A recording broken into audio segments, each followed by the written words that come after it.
Americans are not prepared for retirement. We know that, but a recent survey shows just how unprepared they might be. I'll talk about what the survey said, and then I'll talk about some things that you can apply to your own circumstance if you're trying to plan for your own retirement. So the 2023 Schroders Retirement Survey, it's a survey where they ask a number of Americans a number of questions about retirement. How much do you think you'll need to have? How prepared are you? The average 45-plus-year-old. So they break it down into categories. The folks that are 45 plus say that they will need $1.1 million to retire comfortably. Here's the thing. Of those folks who said, I think I'll need $1.1 million, only 21% of them think that they'll get there. Not 21% are there. 21% think they might be able to get there. 59% of those same respondents said that they're going to have less than $500,000, and 34% of them said less than $250,000. Now there's a huge gap. If you're saying, I think I'm going to have less than $250,000, but I think I'm going to need $1.1 million, and I'm 50 or 55 years old, or somewhere in that 45 to 60 range, got some big problems there. Didn't get much better for the folks that are younger than that. So for the millennials, age 27 to age 42 in the study, they said they'd need $1.3 million, so a little bit more money. That makes sense. Honestly, they're probably undershooting it when you talk about inflation and that kind of time frame, but they understand that they're going to need more money than folks that are a little bit older, a little closer to retirement, but similar numbers. Most of them don't think that they're going to get there either. They say they'll need 1.3 million, only 29% expect to get there. A couple of things that you can do for your own situation if this is hitting a little bit close to home. So the first one, don't panic. Things run in cycles. Even if we're in a downward cycle right now, people have a tendency to take the current situation and extrapolate it out into the future.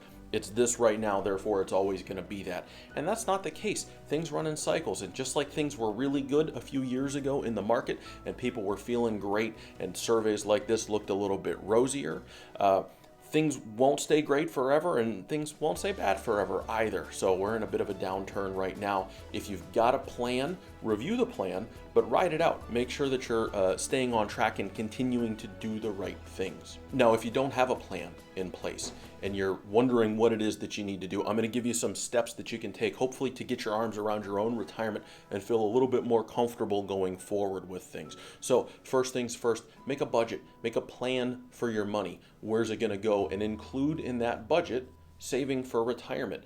You may need to trim back some expenses. I know that's hard to do because things are getting more expensive, but at the end of the day, you've got to put money away for the future if you want to have money in the future. That's just how it works. Pay yourself first. So when you create the budget, and as I said, make sure you're putting away money for the future. That's non-negotiable. Don't spend and then wait to see what's left over and say, I'll save what's left over, because here's the thing. When you get to what's left over, there's not going to be anything. Money's like water. It'll find the path of least resistance. It's going to go out on its own unless you direct it to go somewhere. Direct the stream, send a little bit off to the side for the future, and make sure that that's a written part of the budget, and write it in ink. Don't write it in pencil. Make sure that it goes there.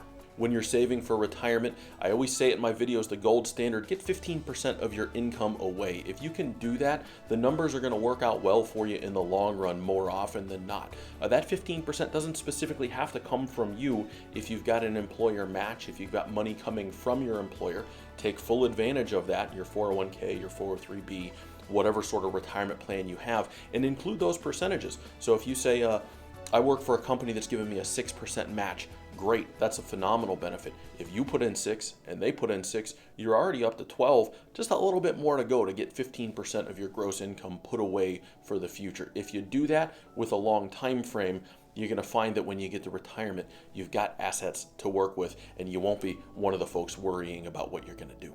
Wherever you're at right now, if you're putting money away, make sure you keep doing it. If you can bump up the percentages, future you will thank you. If you haven't started yet and you say, I don't have money put away, go back to those steps.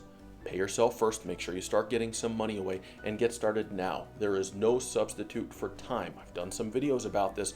I'll reiterate it right now. I'll give you some more numbers. I ran numbers on getting to $1 million when you're retired.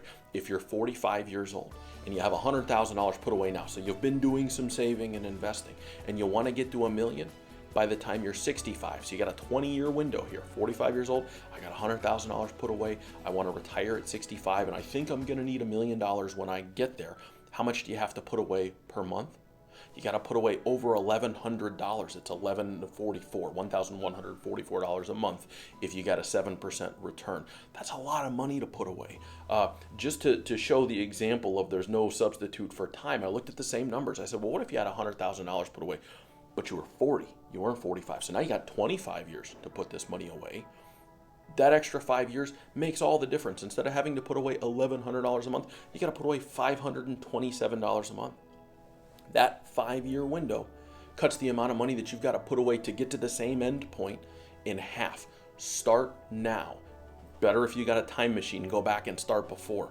But if you don't have a time machine, and I doubt that you do, if you have a time machine, call me up. There's some cool stuff we can do.